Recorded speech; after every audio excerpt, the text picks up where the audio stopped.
আল্লাহ তাআলার নির্দেশে আমাদের বাবা আদম আলাইহিস সালামের ঔরসে এবং আমাদের মা হাওয়া আলাইহিস সালামের গর্ভে একসাথে দুইটি সন্তান জন্মগ্রহণ করতেন।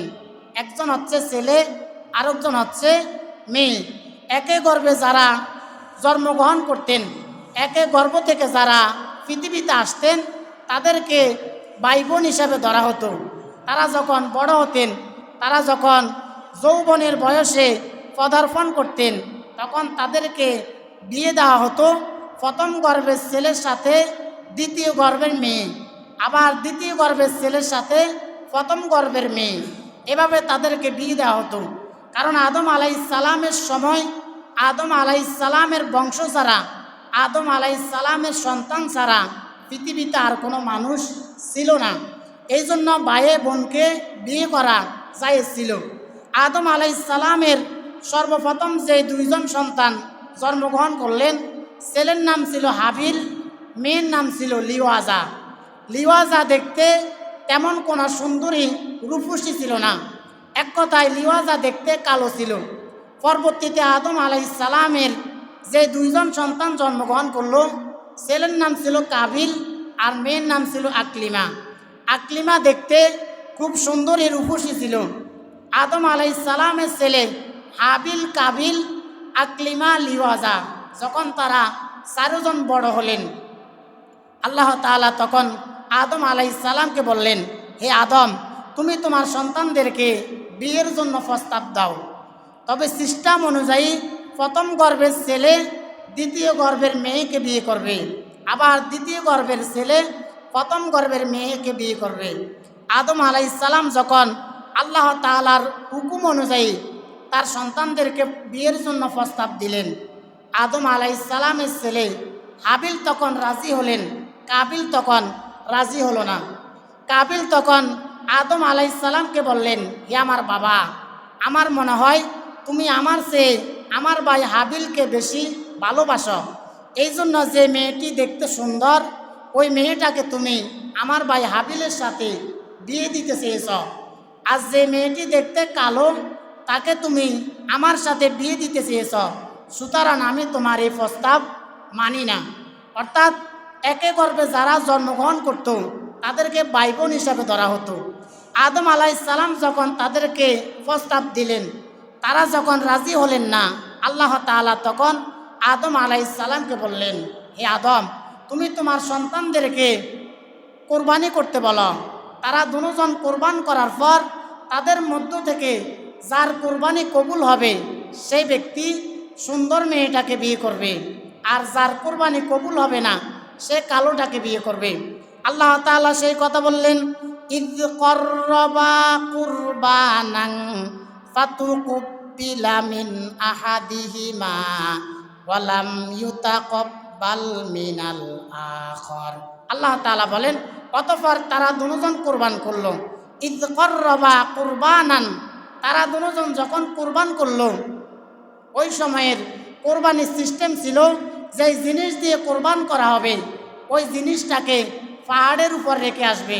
আল্লাহ তাআলা যার কোরবানি কবুল করবেন, আকাশ থেকে একটা আগুনের টুকরা এসে তার কোরবানির জিনিসটাকে জ্বালিয়ে দিবে। যার কোরবানির জিনিসটাকে জ্বালানো হবে, বোঝা যাবে তার কোরবানি কবুল হয়েছে।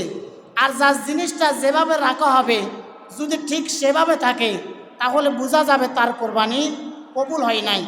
এখন আমাদের সমাজে বা আমাদের দেশে যদি এই সিস্টেম থাকতো যে আপনি কোরবানির জিনিসটাকে একটি জায়গায় রেখে আসবেন, আর আল্লাহ তাআলা আকাশ থেকে একটা আগুনের টুকরা ফাটিয়ে আপনার কোরবানির জিনিসটাকে জ্বালিয়ে দিবে, তাহলে দেখা যেত আমাদের 100%-এর মধ্যে 95% মানুষের কোরবান আদায় হতো না। কারণ আমাদের টাকার মধ্যে, আমাদের সম্পদের মধ্যে হালালের চেয়ে হারামের সংখ্যা বেশি। এই জন্য আপনি যদি হারাম দিয়ে কোরবান করেন, তাহলে আপনার কোরবানি কবুল হতো না। আদম আলাইহিস সালামের ছেলে হাবিল এবং কাবিল, তারা দুজন যখন তাদের কোরবানির জিনিসটাকে পাহাড়ের উপর রেখে আসলেন, দেখা গেল আদম আলাইহিস সালামের ছেলে হাবিলের জিনিসটাকে আসমান থেকে একটা আগুনের টুকরা এসে জ্বালিয়ে দিল। আর কাবিল যেভাবে রাখলেন, তার জিনিসটা ঠিক সেভাবে রয়ে গেল। কাবিল যখন দেখলেন তার জিনিসটা যেভাবে রাখা হয়েছে সেভাবে রয়ে গিয়েছে, আর তার ভাই হাবিলের কোরবানি জিনিসটাকে জ্বালিয়ে দেওয়া হয়েছে, কাবিল তখন বলতে লাগলেন, আমার মনে হয় আমার কোরবানিটা কবুল হয় নাই, আমার ভাইয়ের কোরবানি কবুল হয়েছে, এই জন্য তার জিনিসটাকে জ্বালিয়ে দেওয়া হয়েছে। কাবিল তখন বললেন, ক্বালা লা আকতুলান্নাকা ক্বালা ইন্নামা ইয়াতাকাব্বালুল্লাহু মিনাল মুত্তাকিন। কাবিল তখন হাবিলকে বলল, আমি তোমাকে হত্যা করে ফেলব। যখন হাবিলের কোরবানি কবুল হলো, কাবিলের কোরবানি কবুল হলো না। কাবিল তখন তার ভাইকে বললেন, ক্বালা লা আকতুলান্নাক, হে আমার ভাই, আমি তোমাকে হত্যা করে ফেলব। কারণ আমি যদি তোমাকে হত্যা না করি তাহলে আমি আমার সুন্দর বোনটিকে বিয়ে করতে পারবো না। আমি যদি তোমাকে হত্যা করে ফেলতে পারি তাহলে আমি আমার সুন্দর বোনটিকে বিয়ে করতে পারবো। হাবিল তখন কাবিলকে বললেন, লা ইম বাসাত্তা ইলাইয়া ইয়াদাকা লিতাকতুলানি মা আনা বিবাসিতি ইয়াদিয়া ইলাইকা লিয়াকতুলাক ইন্নী আখাফুল্লাহা রাব্বাল আলামিন। হাবিল তখন কাবিলকে বলল, হে আমার ভাই, তুমি যদি আমাকে মারার জন্য, তুমি যদি আমাকে হত্যা করার জন্য আমার উপরে হাত উঠাও, কিন্তু আমি একবারের জন্য তোমার উপরে হাত উঠাবো না। কারণ ইন্নী আখাফুল্লাহা রাব্বাল আলামিন, নিশ্চয় আমি আমার রব আল্লাহকে ভয় করি। সুবহানাল্লাহ। হাবিল তখন আরো বললেন, ইন্নী উরিদু আন তাবু আবি ইসমি ওয়া ইসমাকা ফাতাকুনা মিন আসহাবিন নার ওয়া যালিকা জাযাউয যালিমিন। হাবিল তখন আরো বললেন, হে আমার ভাই, আমি চাই আমার পাপের বোঝা তুমি একাই বহন করো, আর তুমি যদি আমাকে হত্যা করে ফেলো, ফাতাকুনা মিন আসহাবিন নার, তাহলে তুমি জাহান্নামের অধিবাসী হবে। এরপর আল্লাহ তাআলা বললেন, ফাতাওয়াআত লাহু নাফসুহু ক্বাতলা আখিহি ফাকতালাহু ফাআসবাহা মিনাল খাসিরিন। কাবিল তখন হাবিলকে হত্যা করে ফেলল। ফাতাওয়াআত লাহু নাফসুহু ক্বাতলা আখিহি, এক পর্যায়ে কাবিল হাবিলকে হত্যা করে ফেলল। কাবিল যখন হাবিলকে হত্যা করে ফেললেন, হত্যা করার পর সে তার ভাইয়ের লাশটাকে কি করবে? কারণ এটা ছিল পৃথিবীর সর্বপ্রথম মৃত মানুষ। হাবিলের আগে পৃথিবীতে কোনো মানুষ মৃত্যুবরণ করে নাই। কাবিল যখন হাবিলকে হত্যা করে ফেললেন, হত্যা করার পর সে তার ভাইয়ের লাশটাকে নিয়ে ঘুরতে লাগলো। তার ভাইয়ের লাশটাকে কাঁধে করে ঘুরতে ঘুরতে কোনো কোনো বর্ণনায় 40 দিন, কোনো কোনো বর্ণনায় 50 দিন হয়ে গেল। কিন্তু সে তার ভাইয়ের লাশটাকে কিভাবে দাফন করবে সেটা সে জানে না। কারণ হাবিলের আগে পৃথিবীতে কোনো মানুষকে দাফন করা হয় নাই। যখন সে তার ভাইয়ের লাশটা নিয়ে ঘুরতে লাগলো, এক পর্যায়ে ঘুরতে ঘুরতে যখন হাবিলের লাশ থেকে পচা শুরু করলো, দুর্গন্ধ বাইর হওয়া শুরু করলো, আল্লাহ তাআলা তখন আকাশ থেকে একটা কাক পাঠালেন। আল্লাহ তাআলা বললেন, ফাবাআসাল্লাহু গুরাবান ইয়াবহাসু ফিল আরদি লিয়ুরিয়াহু কাইফা ইউয়ারি সাওআতা আখিহি। আল্লাহ তাআলা বলেন, আমি আকাশ থেকে একটি কাক পাঠালাম। আকাশ থেকে একটি কাক পাঠানোর পর একটি কাক আরেকটি কাকের সাথে ঝগড়া করতে করতে একটি কাক আরেকটি কাককে মেরে ফেলল। একটি কাক আরেকটি কাককে মেরে ফেলার পর যে কাকটি জীবিত ছিল ওই কাকটি তার ঠোঁট দিয়ে গর্ত করে মৃত কাকটিকে দাফন করে ফেলল। এই অবস্থা যখন কাবিল দেখল, কাবিল তখন বলল, ক্বালা ইয়া ওয়াইলাতা আজাজতু আন আকুনা মিসলা হাযাল গুরাবি ফাওয়ারিয়া সাওআতা আখি।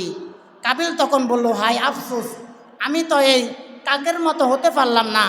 একটা কাক আরেকটা কাককে মেরে ফেলার পর, একটি কাক আরেকটি কাককে মেরে ফেলার পর, হত্যা করার পর সে সুন্দরভাবে মৃত কাকটিকে দাফন করে ফেলল। আর আজকে আমি এতদিন হয়ে গেল আমি আমার ভাইকে দাফন করতে পারলাম না। ফাসবাহা মিনান নাদিমিন, অতঃপর সে তার ভুল বুঝতে পারল। আর এভাবে পৃথিবীতে আদম আলাইহিসসালামের মাধ্যমে কোরবানির প্রচলন শুরু হয়েছে। তাহলে এই পৃথিবীতে সর্বপ্রথম যে মানুষগুলো কোরবান করেছিলেন তারা হলেন আমাদের বাবা আদম আলাইহিসসালামের ছেলে হাবিল এবং কাবিল। হাবিল এবং কাবিলের কোরবানির মধ্য দিয়ে এই পৃথিবীতে কোরবানির প্রচলন শুরু হয়েছে। আর বর্তমানে আমরা যে কোরবানি করি এটি হচ্ছে আমাদের জাতির পিতা ইব্রাহিম আলাইহিসসালামের রেখে যাওয়া সুন্নাহ। আল্লাহ তাআলা ইব্রাহিম আলাইহিসসালামের আমাদের জাতির পিতা ইব্রাহিম আলাইহিসসালাম একটানা ৮৬ বছর পর্যন্ত নিঃসন্তান ছিলেন। ইব্রাহিম আলাইহিসসালামের বয়স যখন ৮৬ বছর তখনও তিনি কোনো সন্তান পান নাই। ৮৬ বছর পর্যন্ত ইব্রাহিম আলাইহিসসালাম আল্লাহর কাছে একটি দোয়া করতেন, রব্বি হাবুলি মিনাস সলিহিন, রব্বি হাবুলি মিনাস সলিহিন। ইব্রাহিম আলাইহিসসালাম বলতেন, হে আমার রব, আপনি আমাকে একটি নেককার সন্তান দান করেন। আল্লাহ তাআলা ইব্রাহিম আলাইহিসসালামের দোয়া কবুল করলেন। ফাবাশশারনাহু বিগুলামিন হালিম।